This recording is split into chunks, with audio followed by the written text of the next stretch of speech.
사도 바울은 예수님을 만나서 구원받기 전에는 피도 눈물도 없는 사람이었잖아요.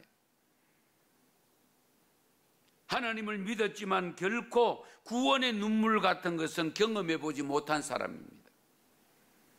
그런데 그가 다메섹 도상에서 부활하신 예수님을 만나서 구원받은 이후로 그에게는 눈물이 떨어질 날이 없었습니다.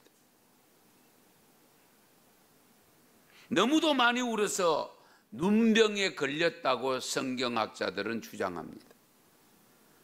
3번이나 간절히 기도해도 내 은혜가 네게 족하다고 고쳐주지 않은 병이 어떤 병일까? 첫 번째로 꼽는 병이 안질입니다.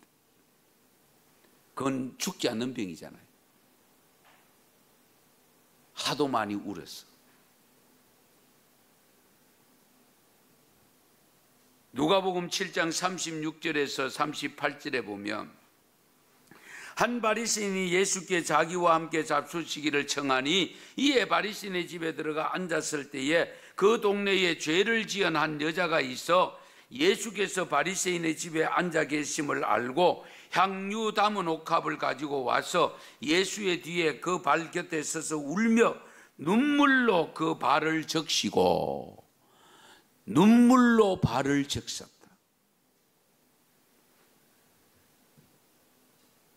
이것은 통회의 눈물일 수도 있고 회개의 눈물일 수도 있고 감격의 눈물, 예수님을 그곳에서 만나서 구속의 은혜를 입을 수 있는 기회, 그 기회를 가진 것.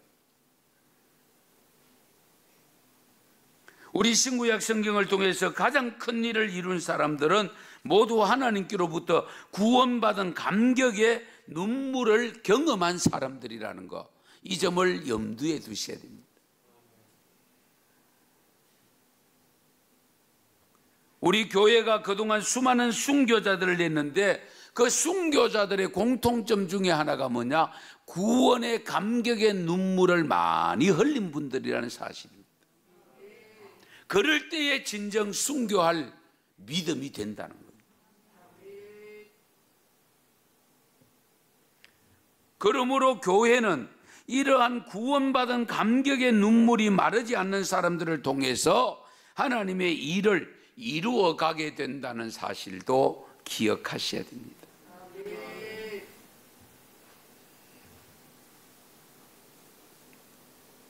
사랑하는 성도 여러분, 구원의 감격을 혹 잊어버리고 살고 계시는 않습니까? 그 구원의 감격이 순간순간 일어나야 됩니다. 그 구원의 감격에 대한 눈물이 항상 있는 성도를 통해서 우리 하나님의 영광을 받으시고 놀랍고 신령한 역사를 이루어 가십니다. 이 은혜의 역사의 주인공이 될 수 있기를 바랍니다. 세 번째, 우리 성도들이 흘려야 될 눈물은 남을 긍휼히 여기고 불쌍히 여기는 사랑의 눈물이 있어야 됩니다. 현대인들은 절대 고독 속에 살아가고 있는 사람들이 많습니다. 이 시대에 진정 필요한 것은 함께 사랑과 마음을 나누는 눈물 흘리는 자가 필요합니다.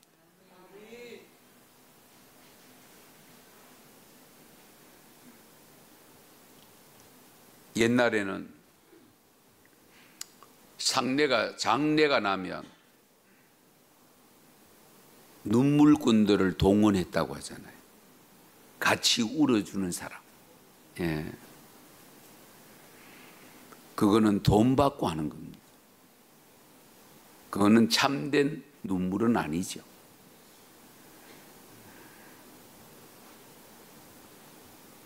오늘날 현대사회는 고독한 사회, 우울한 환자가 많은 사회입니다. 대한민국만 그런 것이 아니고 전 세계가 그렇습니다. 이럴 때에 진정 필요한 것이 뭐냐라고 했을 때에 같이 울어줄 수 있는, 같이 눈물을 흘릴 수 있는 사람이 필요하다는 겁니다. 말로 되는 게 아닙니다. 같이 눈물을 흘려주는 것만으로도 복음이 전해지는 통로가 될 때가 있습니다.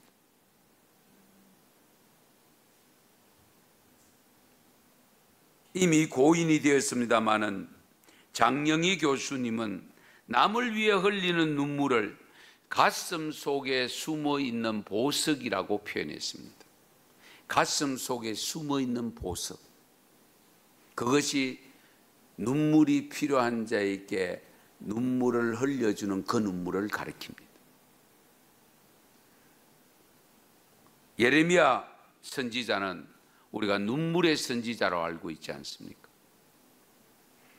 시위대들의 가두기도 하고 빛이 들어오지 않는 토굴 속에 가두기도 하고 벗어날 수 없는 깊은 진흙구덩이에 집어넣었을 뿐만 아니라 많은 위험을 가한 그 백성들을 사랑해서 하나님 앞에 긍휼을 베풀어 달라고 눈물로 기도했습니다. 예레미야 14장 17절에 보면 너는 이 말로 그들에게 이르라 내 눈이 밤낮으로 그치지 아니하고 눈물을 흘리리니 이는 처녀딸 내 백성이 큰 파멸 중한 상처로 말미암아 망함이라.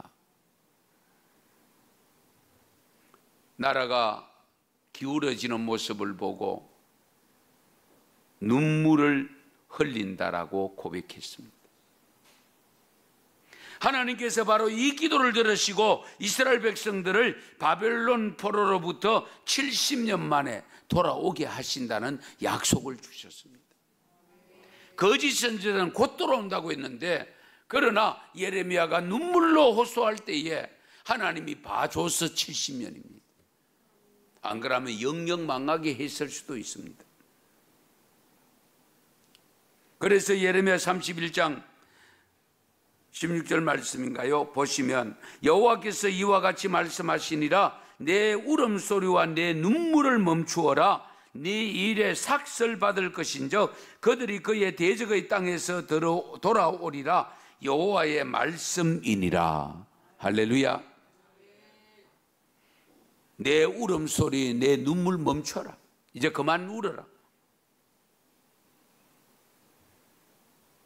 네 일에 네가 눈물 흘린 것 삭설 제공해 주시겠다.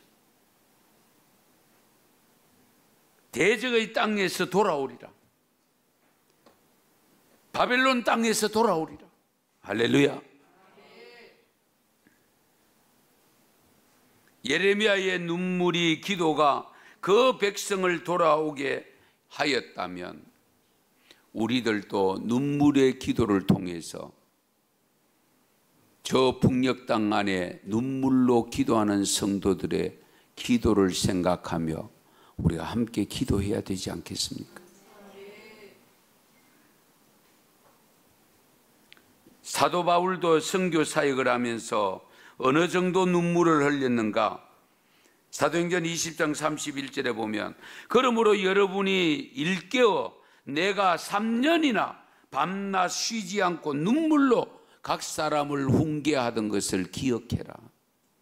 3년 동안 눈물로 권면하고 너희들을 일깨웠다라고 했습니다. 바울이 빌립보 교회 선 편지 중에도 안타까운 마음으로 눈물을 흘리고 있음을 강조했는데요. 빌립보 3장 18절입니다. 같이 읽겠습니다. 내가 여러 번 너희에게 말라였거니와 이제도 눈물을 흘리며 말라노니 여러 사람들이 그리스도의 십자가의 원수로 행하느니라. 아멘. 여러 번 너희에게 말라였거니와 이제도 눈물을 흘리며 말한다.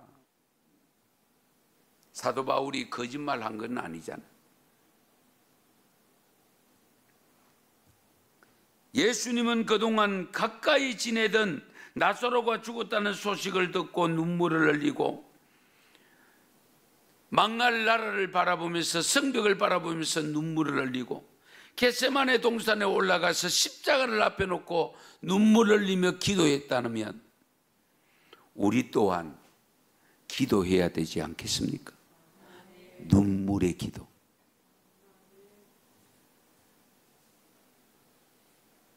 그러므로 정말 나의 눈물이 필요한 사람이 주위에 있는지 없는지를 잘 살펴보시고 대신 울어줄 수 있는 눈물, 꾼이 될 수 있기를 축원합니다.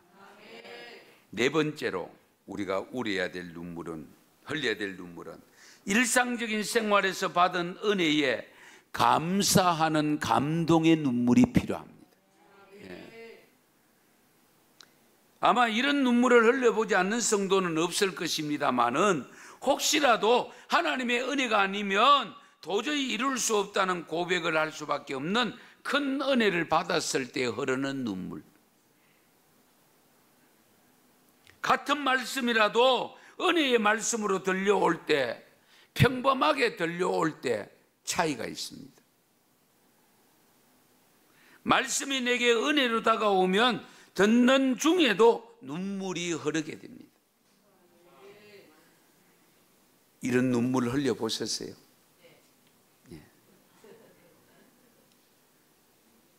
찬양을 들으며 부르다가도 은혜의 눈물이 흐르는 경우가 종종 있지 않습니까? 찬양 부름이 정말 좋거든요. 저는 요즘 예배 때마다 참 감동을 많이 받습니다. 오늘도 앉아서 찬송 부를 때, 서서 찬송 부를 때 여러분들은 뭐 다 그런 느낌이 있을 줄 압니다만은 정말 속절없는 눈물이 마음속으로부터 솟구쳐 오르는 것을 절제하고 있습니다. 왜? 이 험난한 시대에 이와 같이 여러분들과 함께 찬양을 영광 돌릴 수 있다는 것, 그 생각하면 눈물이 나지 않을 수가 없습니다.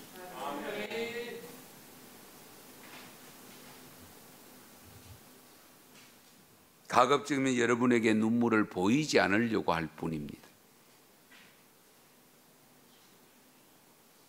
기도의 응답을 받아 기뻐하며 감사의 눈물을 흘린 적이 있습니까?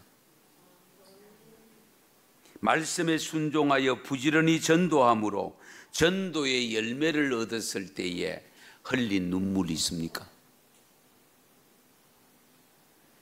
다른 사람들로부터 축하와 축복을 받을 때 눈물로 보답해 본 적이 있습니까?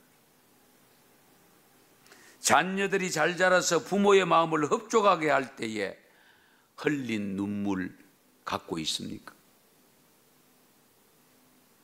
아니면 자녀로서 살아오면서 부모님에게 슬픔의 눈물, 아픔의 눈물이 아니라 감격의 눈물, 기쁨의 눈물을 흐르도록 해드린 적이 있습니까?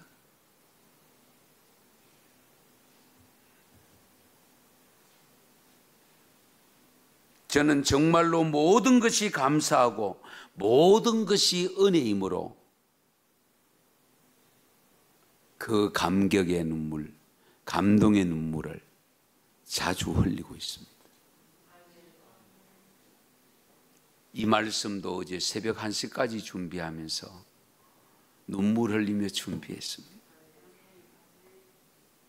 준비하면서도 제가 감동이 되고, 왜? 하나님의 은혜, 주님의 은혜가 너무 감동이 됐어요. 지난 주일 찬양 예배 때 오셨던 손병임 목사님이 제게 직접 물었습니다. 목사님, 그렇게도 큰 일을 겪었음에도 불구하고 막상 만나보니 마음이 놓입니다. 어떻게 그럴 수가 있습니까? 그 질문이었습니다.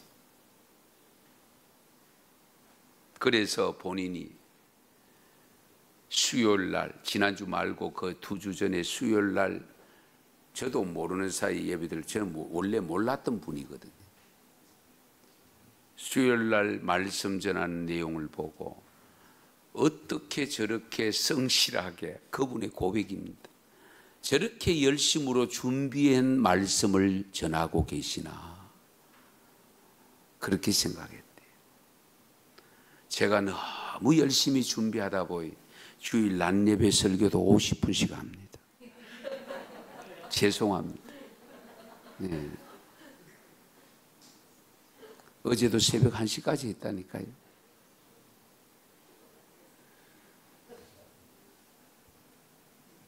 아무쪼록 하나님으로부터 받은 은혜, 사람들로부터 받은 은혜가 있을 때에 그 은혜를 감동하여 감격하여 흐르는 눈물이 있기를 바랍니다. 마지막으로 또 한 눈물이 있는데, 우리 성도들은요 십자가의 고통의 눈물을 흘려야 됩니다. 내가 진 십자가의 고난의 눈물이 있어야 됩니다. 대부분의 인간들에게 고통의 눈물이 있습니다만은 삶의 고통의 눈물이 있습니다. 그래서 우리가 하는 말이 있죠. 눈물에 젖은 빵을 먹어보지 않는 사람과는 대화하지 말라.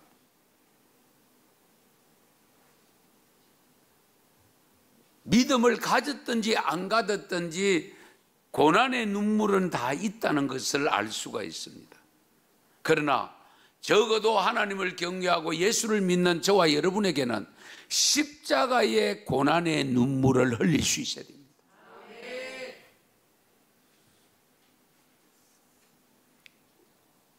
십자가가 없이는 부활의 영광이 없습니다. 십자가의 눈물을 흘리지 않고는 부활의 기쁨의 눈물을 흘릴 수 없다는 사실을 기억하셔야 됩니다.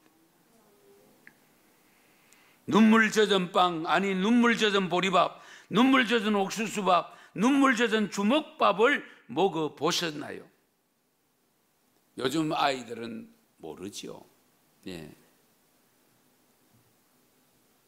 눈물에 젖은 건더기가 별로 보이지 않는 묽은 죽을 먹어보셨나요?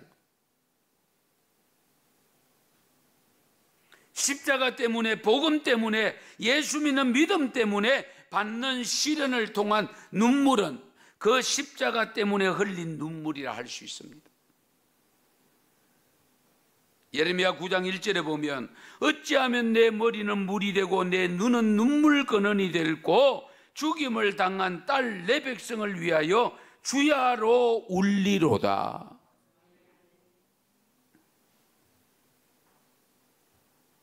십자가의 삶이 단순한 고통으로만 끝나면 안 됩니다. 십자가를 두고 눈물을 흘릴 수 있어야 됩니다. 예수님처럼. 그 눈물은 십자가를 지고 갈 능력의 눈물이 됩니다. 천국을 소망하며 살아가는 우리들에게는 십자가 고통의 눈물이 필요합니다. 속절없는 눈물을 흘리며 빨리 밤 같은 고통이 지나가기를 소망하며 살아가는 사람들이 세상에 많이 있습니다. 하지만 성경에서는 이 눈물을 오히려 큰 열매를 거두는 밑거름이 된다고 분명히 일러줍니다. 시편 126편 5절 6절 말씀 같이 읽겠습니다. 눈물을 흘리며 씨를 뿌리는 자는 기쁨으로 거두리로다. 울며 씨를 뿌리러 나가는 자는 반드시 기쁨으로 그 곡식단을 가지고 돌아오리로다. 아멘. 지금 고통의 눈물을 흘린 분 계십니까? 흘리는 눈물은 반드시 열매를 맺습니다. 그러므로 많이 흐를 때 막지 마시고 많이 흘리십시오. 많이 우십시오. 창피한 것이 아닙니다. 소리내어 울고 싶을 때에 소리내어 우세요. 언제까지 울어야 됩니까? 라고 물으신다면 하나님이 그 눈물을 닦아주실 때까지 우시면 됩니다. 우리 하나님은 우리가 흘리는 그 눈물 계속 흐르도록 방치하지 않으시고 반드시 닦아주십니다. 그 약속의 말씀이 이사야 25장 8절을 같이 읽겠습니다. 사망을 영원히 멸하실 것이라. 주 여호와께서 모든 얼굴에서 눈물을 씻기시며 자기 백성의 수치를 온 천하에서 제하시리라. 여호와께서 이같이 말씀하셨느니라. 아멘. 아멘. 눈물을 씻기시고 정말로 자기의 백성의 수치를 온 천하에서 제하여 주신다고 했습니다. 그래서 요한계시록 7장 17절에도 이런 말씀이 있습니다. 이는 보좌 가운데 계신 어린 양이 그들의 목자가 되사 생명수 샘으로 인도하시고 하나님께서 그들의 눈에서 모든 눈물을 씻어 주실 것입니다. 할렐루야. 칼빈은 기도와 눈물이 우리의 무기라고 했습니다. 후보는 원자탄을 가진 나라보다도 기도하는 성도가 많이 있는 나라가 가장 강하다고 했습니다. 저 북녘 땅의 핵 너무 두려워하지 마세요. 우리의 눈물의 기도가 있으면 하나님이 역사해서 그 핵도 자멸하게 만들 수 있습니다.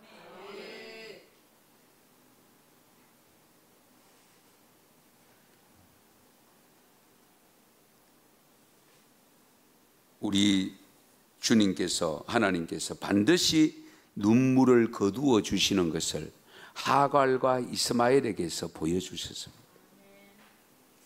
사라에 의해서 결국 브엘세바 광야로 쫓겨가잖아요. 가지고 갔던 양식이 떨어지고 물이 다 떨어졌을 때에 어린 이스마엘이 울고 있습니다. 엄마와 아들이 살 한바탕쯤 40-50m 떨어져서 울고 있을 때에 하나님께서 하갈을 찾아오셨습니다. 창세기 21장 17절입니다. 같이 읽습니다. 하나님이 그 어린 아이의 소리를 들으셨으므로 하나님의 사자가 하늘에서부터 하갈을 불러 이르시되 하갈아 무슨 일이냐 두려워하지 말라 하나님이 저기 있는 아이의 소리를 들으셨나니. 아멘. 이 아이의 소리가 어떤 소리예요? 눈물 흘리는 우는 소리입니다.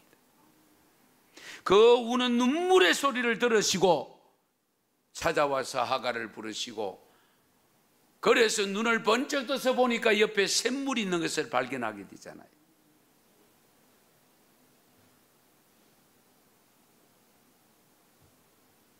그리스도인은 날마다 회개의 눈물이 있어야 됩니다. 구원받은 감각의 눈물이 있어야 됩니다. 감격의 눈물, 남을 불쌍히 여기고 긍휼히 여기는 사랑의 눈물이 있어야 됩니다. 받은 은혜에 감사하며 감동하는 눈물도 필요합니다.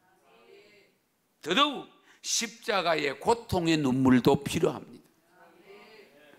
이와 같은 여러 가지의 흐르는 눈물의 기도는 개인과 가정, 사회와 국가, 교회 위에 놀라운 역사를 불러일으키는 능력이 됩니다.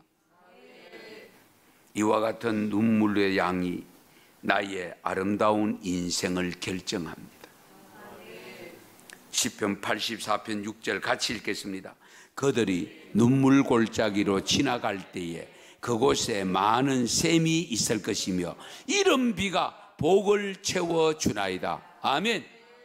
눈물 골짜기로 지나갈 때에 그곳에 어떻게 해요? 많은 샘이 있다. 그리고 이른 비가 복을 채워주신다.